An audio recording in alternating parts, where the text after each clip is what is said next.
may have been, well, one of them's been in your class, Chris, for sure. So other people will hopefully join in. But thank you so much for doing this for us today. And what I will do is I'm going to ask questions. You can each kind of take turns answering if you feel so compelled. If you feel like you want to skip it, that's fine too. I'll just keep you going in the same order, the order of my screen. So I'll prompt you. The one thing I think that's kind of weird is it's going to be silent on our end so that the recording is not weird. That might be kind of awkward, but we're smiling and nodding along with you. So anyway, I'm going to be asking the questions and popping in. Do you guys have any questions before we start? Okay.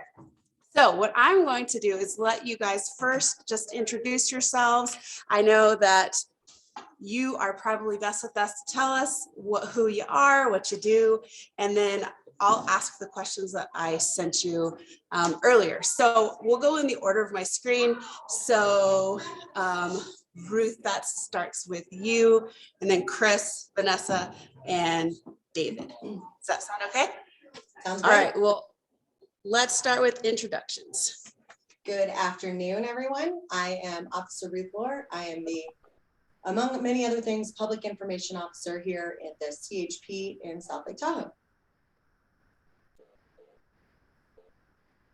My name is Chris Campion. I'm a retired FBI agent. I work for a big multinational tech company doing internal investigations for the corporation for the last several years.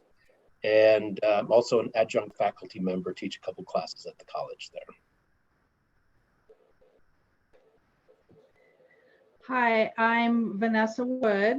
I work for El Dorado County Probation Department. I do have a little delay on my feed, so I'm a little disoriented here, but I'm a supervising deputy probation officer and working just across the road here at the Government Center on Johnson Boulevard. Glad to be here.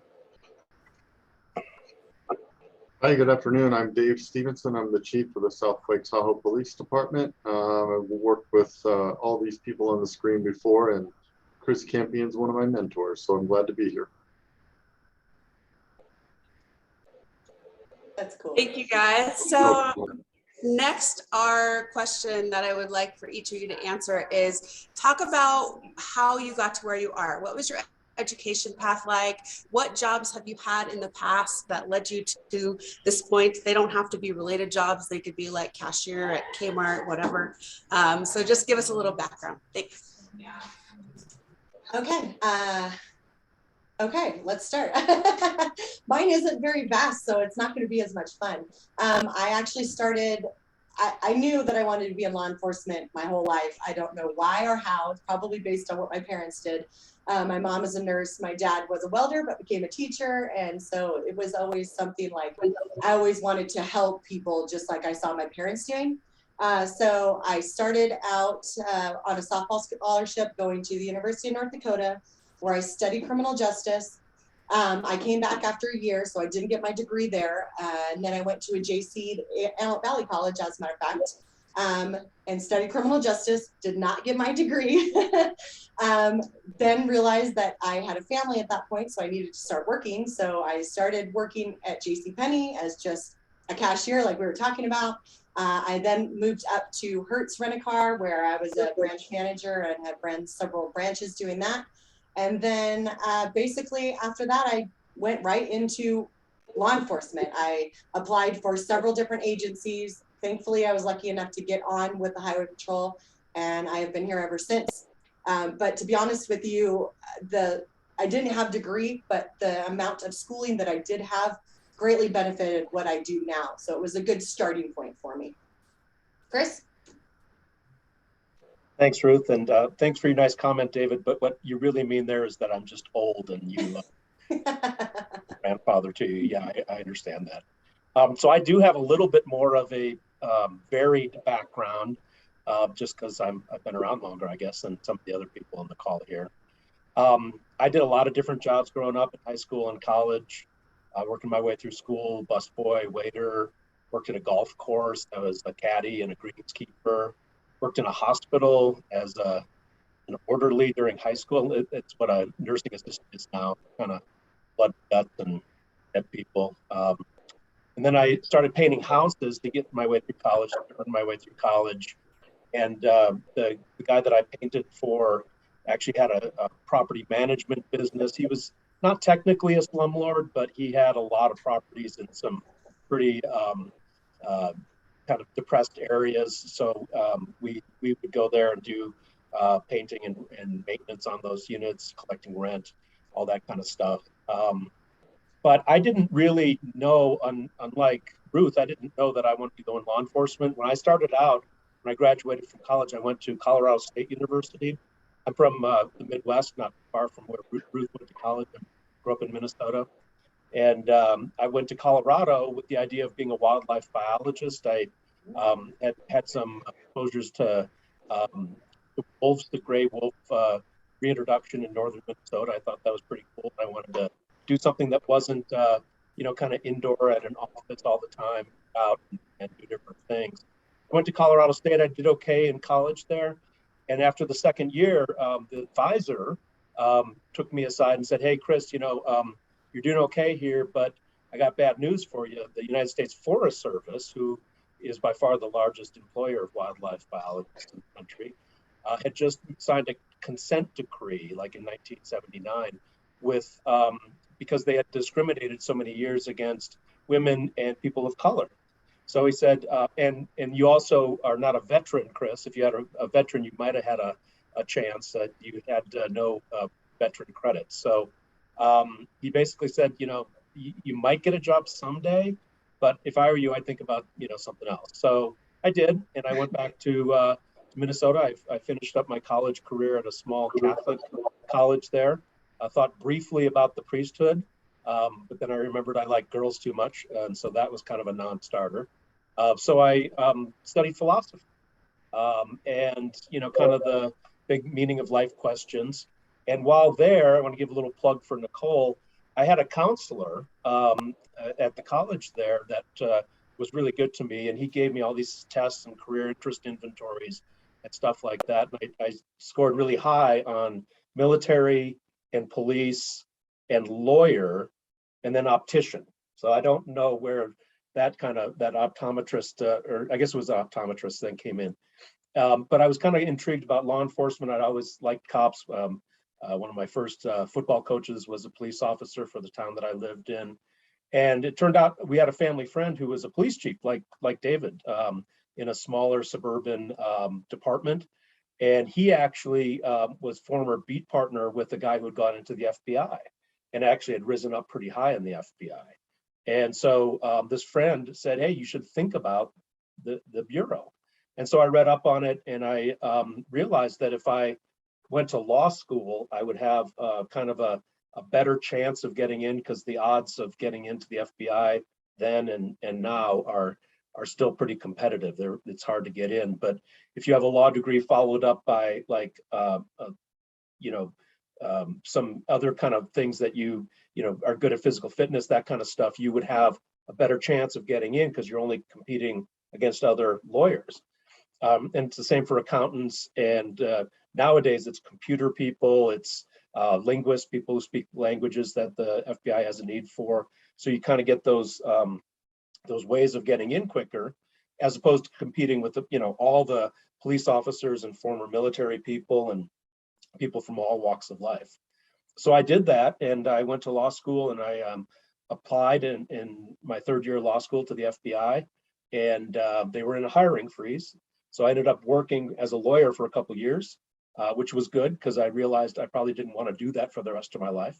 I could have. I think it would have been an okay job, but I really thought it would be better to be an FBI agent. Finally, they started hiring again, and and I got in, and it really worked out with the timing, because if I had gotten in the first time, I never would have gotten assigned to good old South Lake Tahoe here, which is where I got assigned at first and spent my whole career, which is like unheard of. So in retrospect, my career path makes sense.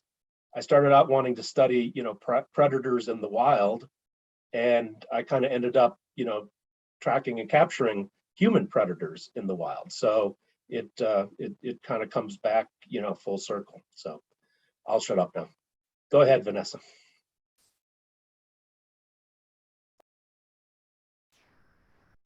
Well, that's a tough act to follow, and Chris Campion is also my mentor.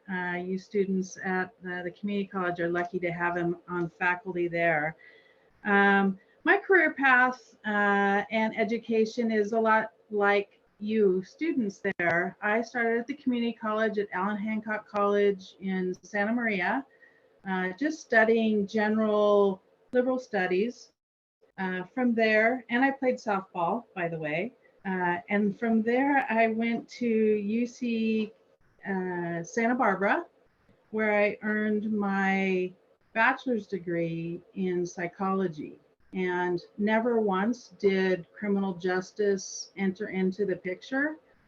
I played softball for Santa Barbara as well, another parallel to CHP there.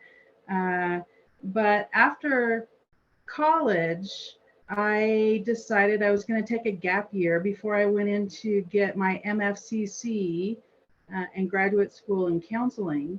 And I came up to South Lake Tahoe and got a great fun job as a ski instructor at Heavenly Valley, where I continued to play for several years, ignoring my responsibilities and having a pretty darn good time in South Lake Tahoe.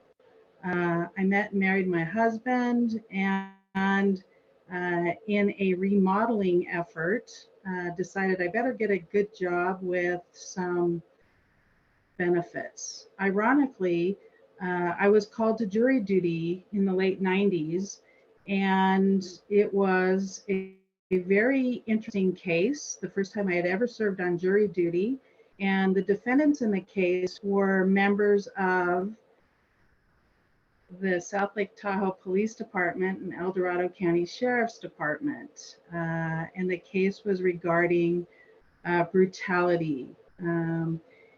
It was my first experience in the criminal justice system, my first experience on jury duty, and it was absolutely fascinating. And for me, a psychology major, that was a pretty thrilling experience and really lit my interest in the field of criminal justice. And I believe that we did well on that jury. And after that, I really started looking for careers in the criminal justice field. In 2004, they built the new juvenile hall here in South Lake Tahoe, and they were hiring counselors for at-risk and high-risk youth to manage the facility. And I was able to get a position and was one of the original staff that opened the Juvenile Treatment Center. And I worked there for a short period of time, and then a field position became available here in the South Lake Tahoe office for a probation officer. And I moved over after going through the process and became a field probation officer, initially working with adult offenders. My caseload was quite a range at the time. And then I was moved into a specialized assignment called Proposition 36, dealing with high-risk drug offenders. From there, I moved into juvenile supervision and have had literally the gamut of assignments now at the field probation office. Currently, I'm supervising 6 staff in a court services unit, and am overseeing the work that's submitted to the court in both adult and juvenile reports and recommendations. One of my staff is juvenile intake officer. I cover pretrial services. I also have an electronic monitoring and alcohol monitoring officer under me, in addition to full-time court report writers. And I have really loved my career. Never did I think I was going to end up in the criminal justice system. but as a study of human behavior, this is an amazing fit, and I really do enjoy what I do. 18 years later, it's been a good time. How about you, Chief Stevenson? My family moved here in 1977. My dad was a cop from San Francisco. Unrelated to law enforcement, he passed away in 81. So it was just me, my mom, and my sister. Went to Meyer School, went to the middle school, graduated South Tahoe High in 1990. My junior year, I kind of thought, well, gee, I kind of like criminal justice. I think I'll try that because you kind of have to, you don't have to pick something, but it helps. I had a good enough GPA to get into Sac State. I went to Sac State for 4 years, got my degree up front, came back. I interviewed for several agencies, including CHP, who did not hire me. The FBI wouldn't take me because of all the college degrees listed on the FBI's website. Criminal justice was not one they were accepting, which I thought was funny. Yeah, attorney stuff definitely was. So I put myself through the police academy, a California post-approved police academy.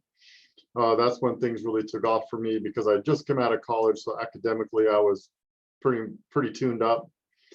Physically, I'm not the most, brilliant physical specimen on the planet, but I'm able to hold my own. So I was ranking very high in the academy, and I kept interviewing, and I started placing really high on the interviews with that. South Tahoe was hiring. It was my dream. I wanted to come home, so I interviewed. I did really well, and basically got hired in June of 1995. So 20, almost coming up here on 27 years later, worked my way up, became chief in 2020. It's been a crazy ride. So that's the short story of how I got where I'm at. Thanks for sharing. So if you didn't already say it, can you tell us a little bit about what education you need for your field, or you can elaborate on what types of skills you think are important to work in your field? So for California Highway Patrol, you do not have to have a college degree. High school diploma, yes. Degree is helpful and beneficial because you can get your educational incentive and get paid a little bit more. That's where I'm at because I had the little bit of schooling that I did have, and that coupled with the time that I have on, I get my education incentive. So I'm getting that extra pay that I would have gotten had I had a degree. However, you do not have to have one to get into the Highway Patrol. One of the things that one of the biggest skills you need to have in this job is knowing how to write and knowing how to communicate. Writing, no one told me how much writing there would be on this job. We write reports for everything. I did not even realize when I was on break-in, how much time was spent writing reports and not really doing the job that I thought I was going to be doing. So just know, and that's the world we live in now, everything has reports to it. Everything you're writing, everything's repetitive. You're doing the same thing for different agencies. I send a report to the PD, I send a report to the FBI sometimes, I send it to the SO sometimes, and they go to different people. So you want to make sure that your product that you're sending out of your office is good. So that's one of the biggest things. And obviously communication is huge. So I've heard several stories. We had a recruiting summit just recently, and some of the stories about applicants just cracked me up. But it's the world we live in now. So you cannot text people. You cannot text your background investigator as you're sitting in front of them. That is, not going to fly. You need to be able to communicate with the people you're talking to. And especially in our line of work, communication is key. If you're not communicating with someone, whatever scenario is happening can go south extremely quickly. But if you're a good talker and you can communicate with people well, then of course you have a much better advantage in that situation than anything else. But to me, that's one of the biggest things is really your writing skills and your communication skills need to be huge in our line of work.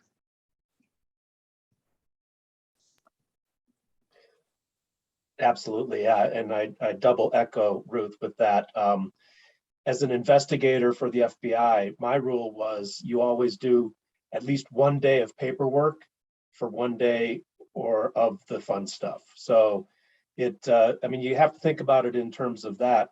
as an investigator, you're out there trying to find the truth, but you're also, gathering evidence, and it's got to be admissible evidence. Because if you're gathering all this great information, but the prosecutor can't put it into court, it doesn't do you really any good. So, as an investigator, there's really no typical day. You could be out, interviewing witnesses to a bank robbery. You could be, interviewing victims of a child abduction. You could be doing any number of things. But all of that has to be, written down in summary form, and so that the prosecutor can know what you did. So it really is, just to echo what Ruth was saying, super important to be able to communicate, and really interviewing was one of the funnest things I found out of the job. That challenge of trying to get people to cooperate, get people to tell the truth sometimes is really, it's an art form, and it's a challenge. As far as the FBI, it does require a 4-year college degree. And David, I think we've had a couple of conversations in the past, when you were in that zone. But if you have a college degree and 3 years of work experience, then you're eligible to apply to the FBI.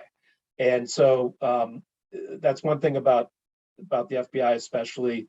The average age of hire is about, I think, 29 years old.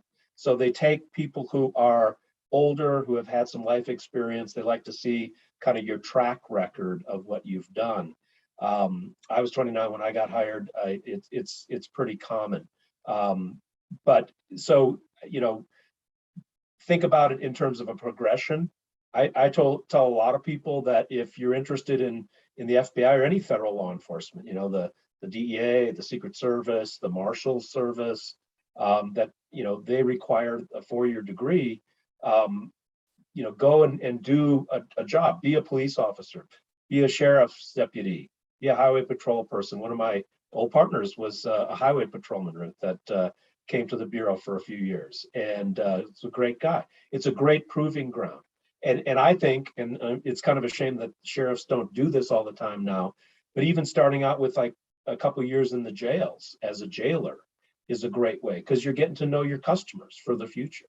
So doing all those things, and then maybe taking another step if you wanted to become like an FBI agent or a federal law enforcement person, is a way to go.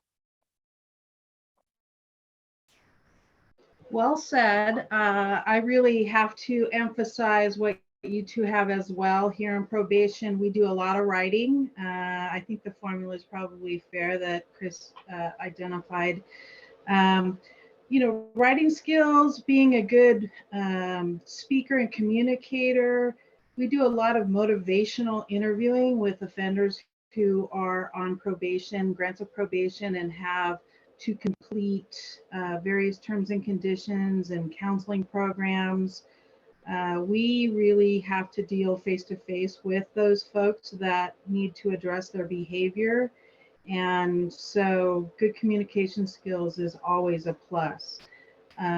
For our agency, starting at the JTC, a high school diploma or GED is acceptable as an entry-level position. And as you would promote through our department, then with experience beyond the AA, to move into advanced field positions, a bachelor's degree is required. So for us, a great start is at the Juvenile Treatment Center, and you're in luck. Today, we posted a new recruitment. I've given Nicole our link, and we're hiring at the JTC for up to 10 new positions. They're extra help positions. You'll have a brief background check, but otherwise it's a great entry-level law enforcement position where they would call you as needed to cover supervision at our juvenile treatment center for the safety and security of the kids, and basically spend the day and the time monitoring those youth that we have currently detained. And we don't have a lot of kids in custody right now, so it's an opportunity to really address each one of those kids and help them to make changes. we like to focus a lot of our attention on juveniles in probation because we feel like that's really where we should spend our time. In the course of probation, we're doing less and less work with juveniles, however, and more time really addressing those high-risk, high-need folks that are being put on probation. So anyway, the link for our position should be on the website here shortly. Thanks. So what I've heard so far is the FBI likes to steal employees, and probation wants you to work part-time in the middle of the night on weekends and holidays. Don't be fooled by that.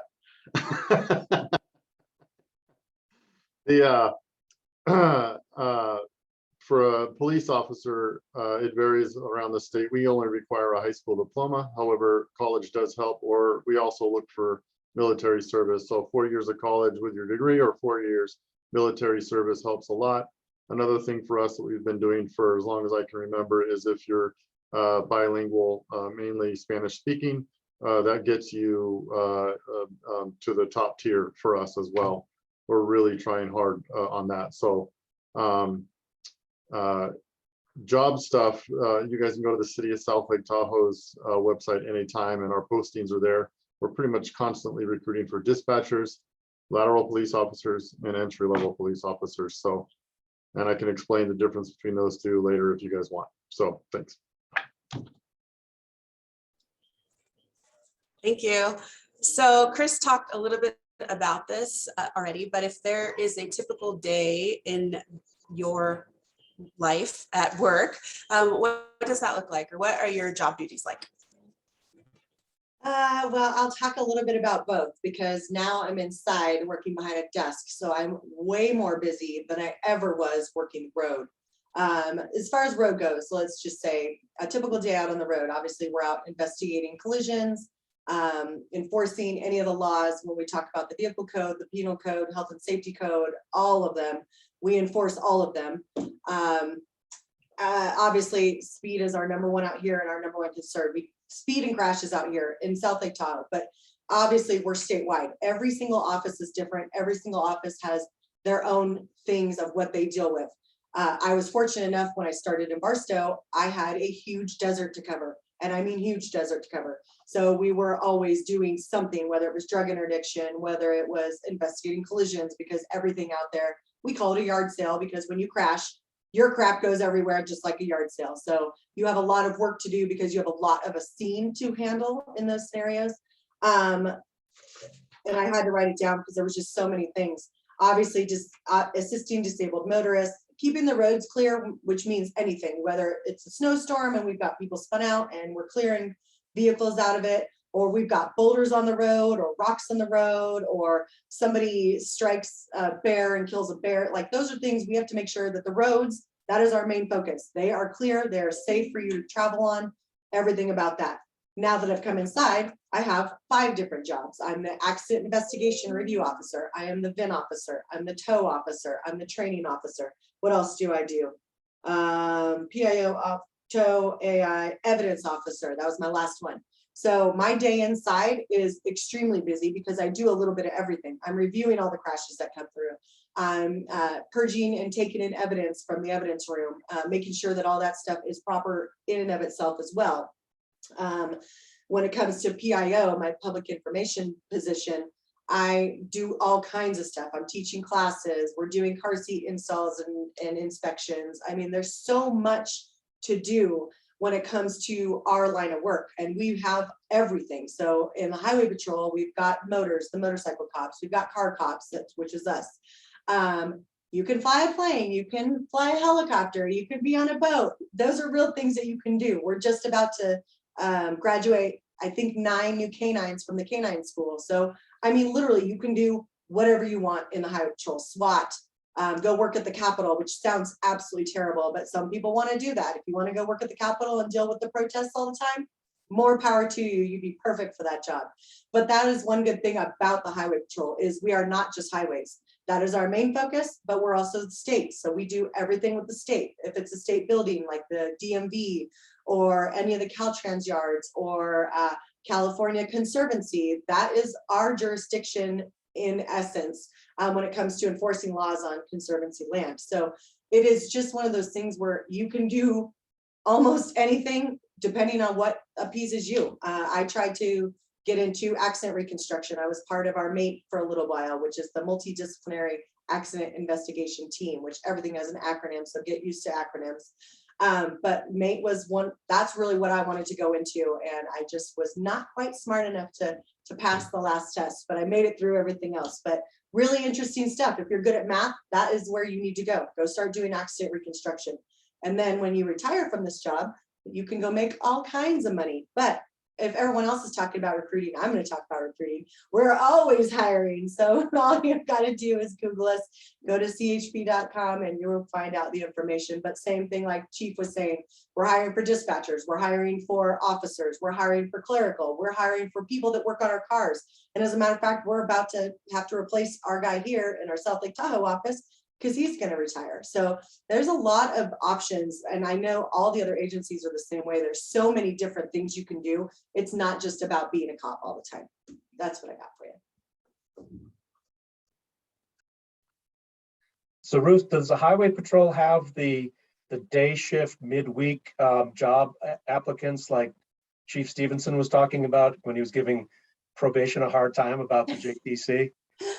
Well, as if you don't know, we are 24/7, 365. There are no holidays, there's no weekends. You will work it all. And if you're new, you're going to work graveyards. But to be honest with you, graveyards was my favorite shift. There's always something going on and it's super fun. And you get to work with a partner. So you have someone to bounce your ideas off of and what's going on, like what should we do next? It's an awesome tool to have, but I loved working it. But yeah, we work it all. So just know it's not going to be 9 to 5, Monday through Friday. You're going to be working whatever shift the state wants you to work. That's how it does. That's how the state works. And I think that's common throughout law enforcement. Even in the FBI, our normal work week is, Monday through Friday during the day, but you get called out in the middle of the night. You are gone for sometimes days at a time. If you've got an active case like a kidnapping or something going on, so you don't get to pick and choose sometimes your shifts in a lot of these careers. But there's really not a typical day when I was an FBI agent. It depends on what kind of case you're working. And the FBI investigates close to 300 different types of violations. So very different if you're working, a drug gang case where you're out buying, you're using informants and working with them to buy guns and drugs in the middle of the night somewhere. Or if you're working on a public corruption case where you're trying to follow a money trail through bank records, you're pouring through bank records all day. So very different experiences. You could be doing surveillances. You could be listening in on a wiretap, a court-ordered wiretap, looking at cameras, listening to conversations, criminal conversations that people are doing. You can be working with, as I mentioned, informants or undercover operations. Some of our cases in the FBI go a long time, like years, where you're trying to infiltrate a group, for example. Say, for example, like a domestic terrorist group, where you've got people that are telling you that they're planning to do something, and you've got to try to prevent that. So you're trying to recruit informants. You're trying to get searches of records, phone records, computer records, trying to find out who's connected to who. So sometimes it's very detailed work trying to go through and try to figure all that stuff out. So really no set day, which was one of the things I liked about it, especially being in a small office up here. Could work a bank robbery on Monday, a long-term child abduction on Tuesday and Thursday, maybe a bank fraud case on Wednesday and Friday, and it would be different, every day. And then you'd spend the whole next week, of course, writing the reports, as I mentioned. So, but that's the reality of it, and it's fun. It's good stuff. It was a great career, not like TV, but in terms of reality of work, it was a great career. Over to you, Vanessa. Okay, well, a typical day is we are 8 to 5, Monday through Friday, probation, working for the court. Our extra help position and our entry-level positions of the JTC certainly do require some 24-hour opportunities to work, but it's pretty good pay for starting out there. For me, I'm in charge of court services, so I oversee any juvenile that was arrested. Has to be before the court within 48 or 72 hours based on misdemeanor or felony arrest. And we write a report based on the circumstances of the arrest and details. We have to create prima facie, which indicates that we have legal authority to hold an individual in custody and give the court the details to make a decision whether or not that youth would be continued detained or released. If they're released, we have to have some circumstances to support community safety and also that individual's safety. If they're going to be detained, then we continue to oversee that youth at our juvenile treatment center through a jurisdiction hearing, which is essentially an arraignment on the pending charges, and they appoint an attorney. I will oversee that case with my staff until that youth is released and or placed on a grant of probation. And my officers write reports to support what would be in the best interest of that youth. In regards to adults, I could on any given day be assigning and reviewing a bail review of an adult offender who is before the court. Today I had a 4-case bail review, and the bail on it, in fact, was $2,185,000 for a particularly deviant individual. My adult court officers write reports for the court, and I think that most people don't realize that probation officers write reports and recommendations to support statute and to support the judge's decisions. So when an individual is convicted of and held accountable for certain crimes, per statute, they are exposed to custody time and circumstances based on the offense. And we outline all of that information after interviewing the individual, after talking with the victims in the case, assembling the restitution, putting together custody credit work to support a picture for the judge to properly sentence and address the behavior and make an appropriate order to support rehabilitation and or adequate supervision to address the behavior. So that's a pretty detailed way of saying we write a lot of reports. We get into people's business, and I spend a lot of time kind of reviewing each and every one of those reports for the court. So that's a little bit of what I do.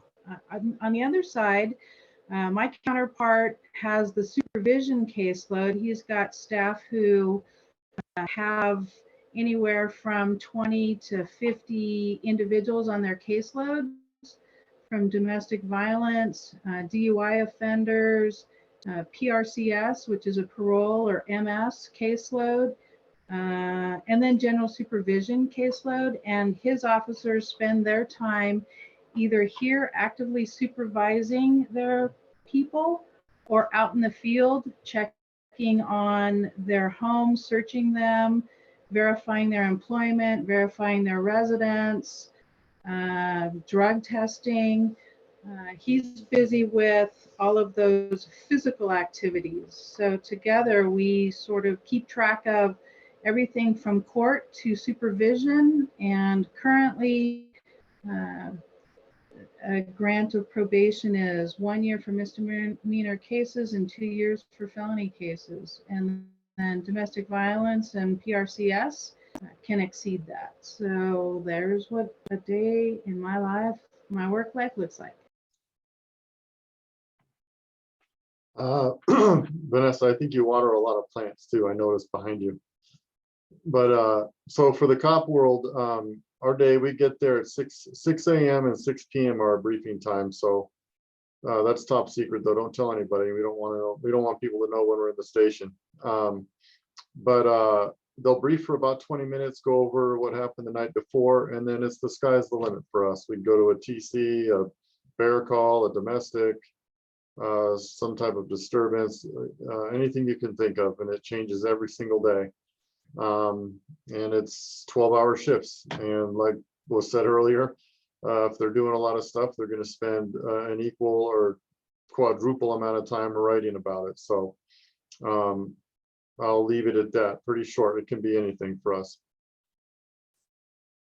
I'm not going to bother with what I do because it's not police work anymore and it's super boring. So. Well, thank you guys. Will you each talk a little bit about what your favorite parts and most challenging parts of your job are, please? I like this one because one of my favorite parts of this job, obviously, is getting to meet people. I have met so many cool people. And obviously, obviously you don't know this, when I worked in Barstow, I worked the 15, which was the route to Vegas. So we came across celebrities and, you know, MMA fighters and comedians, and you get to know, I'm not saying important people, celebrities and stuff like that. But really, it's the normal people you come into contact with every day. I have met so many cool people and I have made really good relationships. I was getting Christmas chocolate covered macadamia nuts from a couple in Hawaii because I stopped and helped them on the side of the road one day. I didn't do anything out of my ordinary. That was what I do, but I stopped to help them and they were so grateful that they were sending me chocolate covered macadamia nuts and calendar every Christmas. It was just so nice and thoughtful of them. But really, that's the biggest thing. You can't, obviously we meet a lot of crappy people too. Those people come and go, but it's the good people that really make a difference. And those people will remember you well down the road. As you can see, I was getting gifts sent to my office.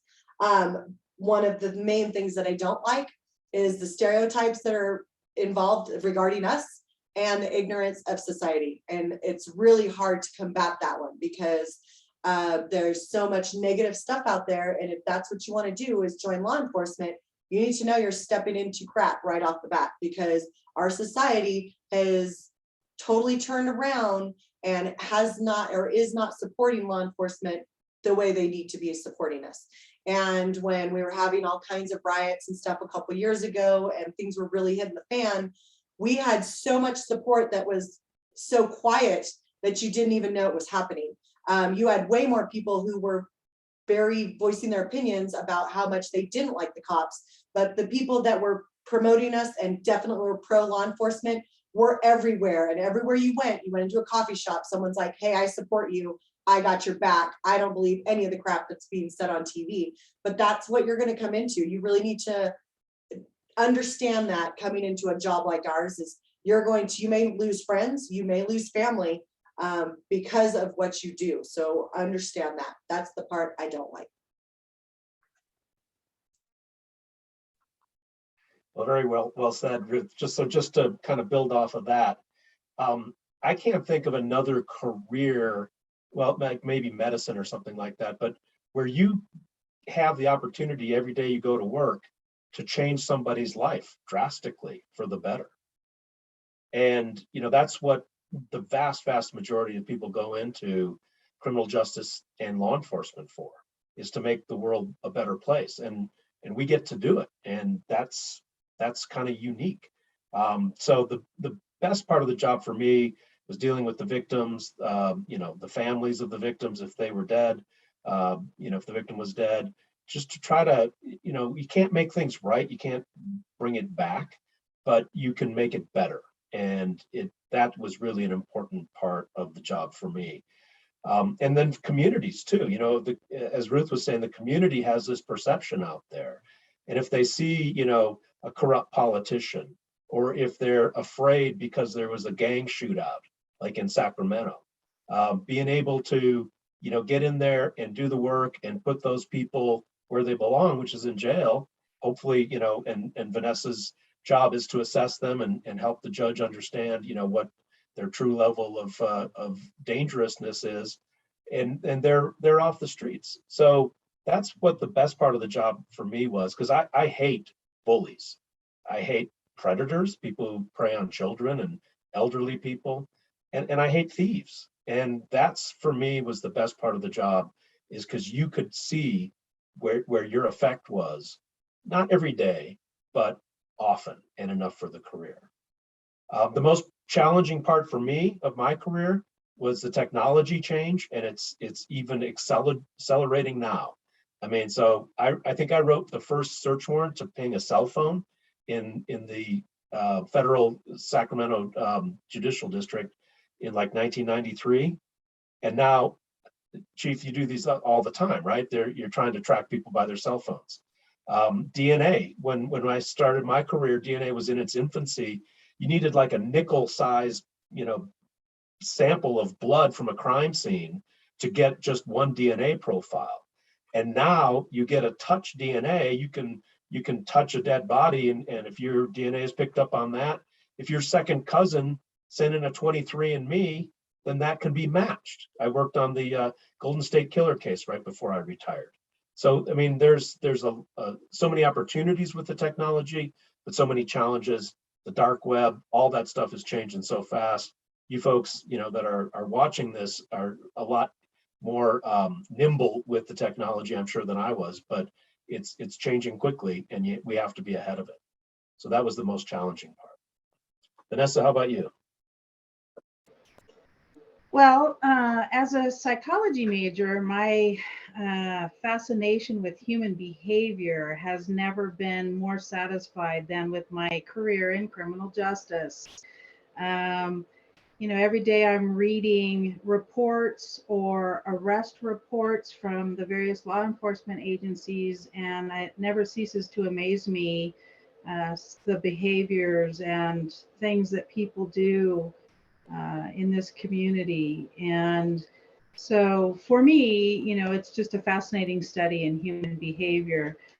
More importantly, it is a great opportunity to address and redirect those folks that have found themselves making poor choices and acting irresponsibly. And my favorite job here in the office was a juvenile intake position where when a young person found themselves cited for various offenses, I had an opportunity to meet with the kid and meet with their parents and find out what was going on and make some recommendations, some small sanctions, address the behavior, monitor that individual, and if all went well, the kid got back on track. They were back in school. They were stopped to use drugs or alcohol or anything else that had derailed them. And in good circumstances, those kids were turned away from probation. We resolved their citation, and they no longer had contact with law enforcement. So it is a great opportunity to help folks that could use it. And probation's come a long way in the law enforcement world. They say that we swing between law enforcement and social work, and I would say that we are on the high end of social work at this time. So there you go, Chief. You need some more plants over here. I know I have one lonely plant back there, but it's low maintenance. It sounds corny. Chris kind of touched on it, but for me, the most rewarding thing is helping people. And however corny that sounds, there's a lot of personal gain in that, and it's rewarding. One very quick story, and this only happens 2 or 3 times, in my career, but I guarantee everybody in law enforcement remembers these moments. But back when I actually did police work on patrol and stuff, the first 5-6 years of my career, there's a particular family I dealt with, local family, and There was a daughter with 2 siblings, and they were, I don't remember the ages when I started dealing with them, but the parents had all kinds of issues, mental health issues, substance use disorder issues, money issues, housing issues. They were motel hopping and call after call over the years. And the oldest, the daughter, when I would go in these calls, I'd have conversations with her, and then it turned into some substance use stuff with her, behavioral issues, etc. And just over the years, you develop these relationships. So then one day, you know, she disappears. And 10 years, fast forward 10 years, and I remember standing in the parking lot of the liquor store at the corner of Fairway and 50. And I think it was 4th of July weekend. And I'm just standing there because I was backing someone else on a traffic stop. And I hear this person behind me go, "Officer Stevenson," in this little timid voice. And I turn around and I look at this grown woman, and she goes, "Do you remember me?" It's beep, you know, I'm not going to say her name, but I go, "Yeah, of course I do." And she just goes, "Can I give you a hug?" And I was like, "Yeah." And she gave me a big hug in the parking lot of the liquor store. And she went on and told me that, you know, how thankful she was. And she, you know, not just me, but some of the other cops, and what we had done for her and her 2 siblings over the years. And now she's living in the Sacramento area. Now she's married. Now she's fine. Now she's got a kid, and blah, blah, blah, blah, blah. And she made it out of that. And it was total chaos what she grew up in Tahoe. So those little moments right there really just bring it all full circle for me. So that's it.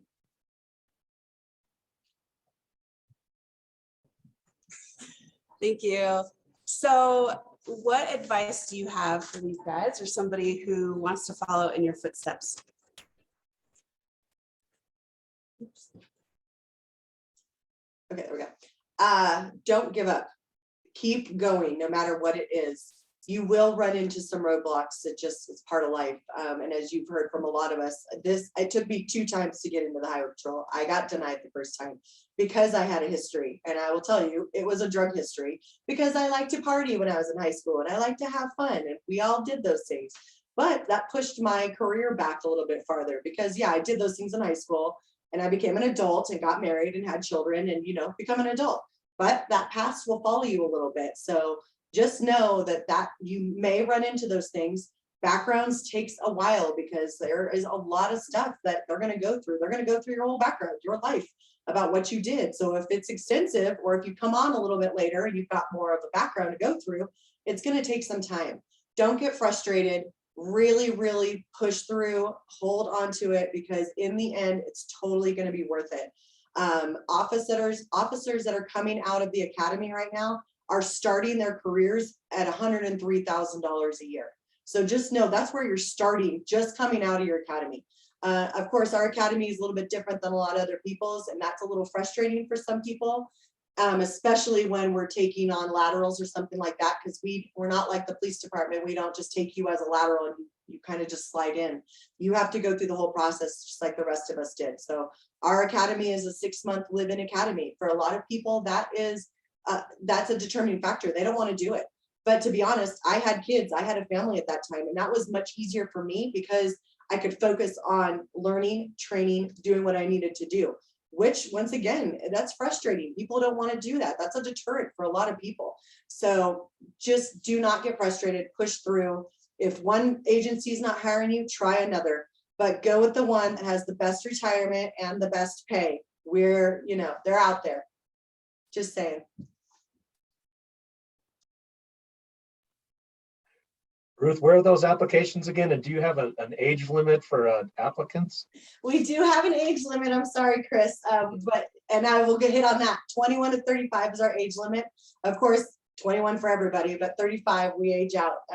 But yeah, chpcareers.com or chp madeformore.com. That's our new one, so I haven't got it yet. I see the chief writing that down. He's lining up his second career right here. That's right. You can watch the chief, by the way, folks, on the public access city channel. It's very entertaining to watch him interact with the city council and the city manager and the new police commission too, which is very fun to watch. So he does a nice job.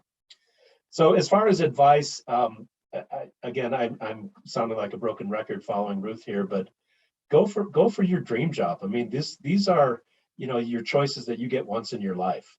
and go for it, but have a backup plan. So like, for example, I had the backup plan. If I didn't get into the FBI, I probably would be practicing law today, but you know, which would be fine. But have that faith and try it out, give it your all. And then all the stuff that you get advice on, pay attention to what you're doing.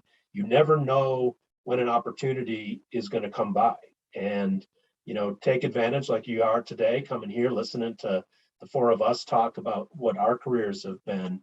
You know, you'll get there, but, you know, take advantage of all the opportunities you can, because you never know when those might turn around and help you down the road. Especially for the FBI, you know, having that work experience, that best you that's possible is really important, because like Ruth was saying, the background check is pretty extensive. And not only are you trying to avoid the bad things, but you're also, you know, trying to distinguish yourself. So, but go for it. I wish I had known that it was going to work out, because I don't think I enjoyed it as much when I was going through college as I would have if I knew how it was all going to turn out. So just try to enjoy it. But I'm sympathetic if you're kind of in that kind of unknown place right now. But that's it. Go for it. That's what I would like to say. Vanessa, how about you?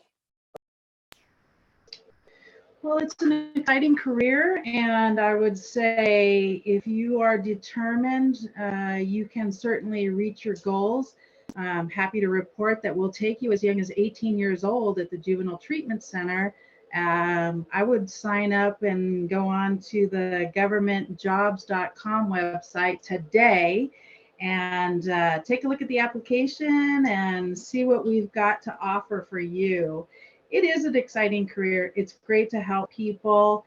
Don't give up. You know, pay attention to your social media. Be an upstanding person. Get involved in the community. Anything that you can do to support the community and other activities, the wildlife care, bread and broth, Christmas cheer, any of our local community agencies can certainly give you a leg up when it comes to getting that job and selling yourself to the folks that can hire you. It's a great entry level position over at the JTC, and it's a great career. So there's my 2 cents. Chief, it's you. Ditto to what they said. Make good choices, work hard. If you can't tell, getting into this field right now, it's a employees market. We're all hiring, so, but still make good choices, work hard. It is an extensive background check, and you know, that just has to do with really creating and maintaining that public trust. It's so important in our professions. And so anyway, yeah, work hard, make good choices. Great advice. Thank you, guys. So last question for you. If you could go back and tell your 18-year-old self one thing about the path ahead, what would you tell yourself? What did you wish you would have known? Chris, you might have answered this a little bit. You're ahead of me. I would not change what I do. Definitely, it was like we were saying, I think all of us got into this job to make a difference in one way or another. And you do, just like Chris said, you do.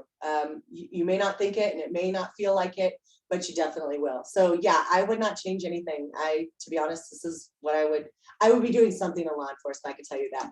And I like where Vanessa was saying that even when I was when I was actually in school and doing that, everything was criminal justice, and if not psychology, sociology.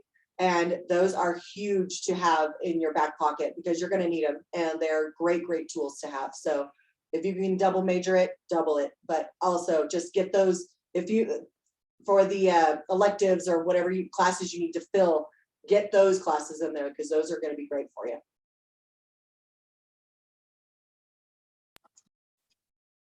Yeah, so yeah, I did kind of touch on this already, but in retrospect, for me, everything that I've done, you know, that led me to this job and through the career, was kind of there in retrospect.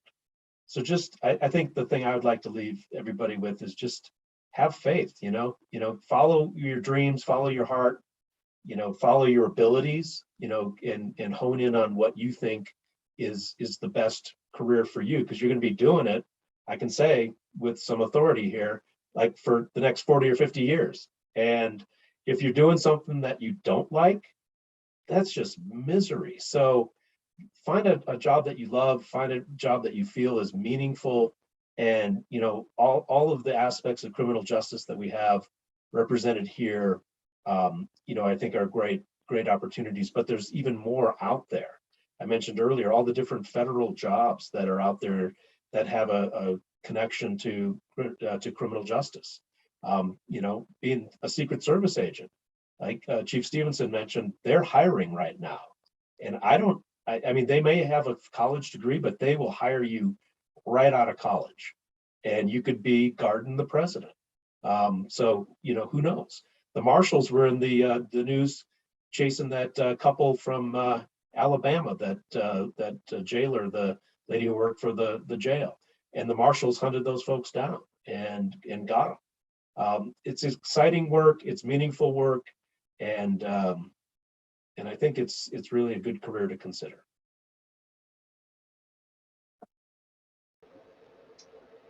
Well said, and I couldn't agree more, Chris. I would say to my own self, I say enjoy the journey, and I had a good time all those years as a ski instructor, but knowing what I know now about this career, I wish I would have jumped into this sooner. Because it is a satisfying career, because it is exciting every day, and it's never the same 2 days in a row.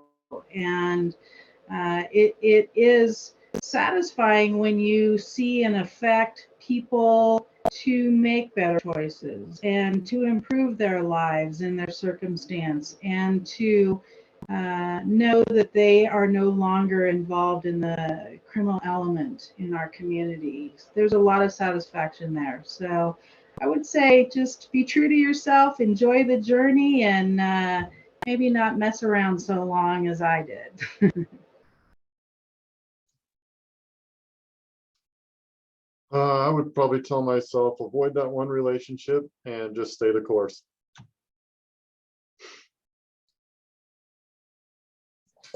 Don't we all have one of those? Thank you. Do any of you guys have questions? Have they received their support from South Lake Tahoe in their fields? Okay, a question. Have you received support in the city of South Lake Tahoe in your field?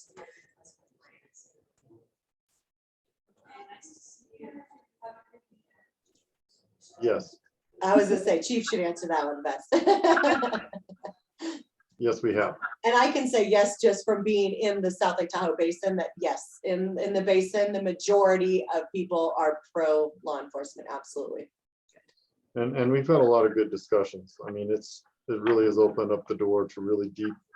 Our career is always changing, and the discussions in this community between me and leaders and just random people in the community have been enlightening, and I think it's a learning curve for both of us.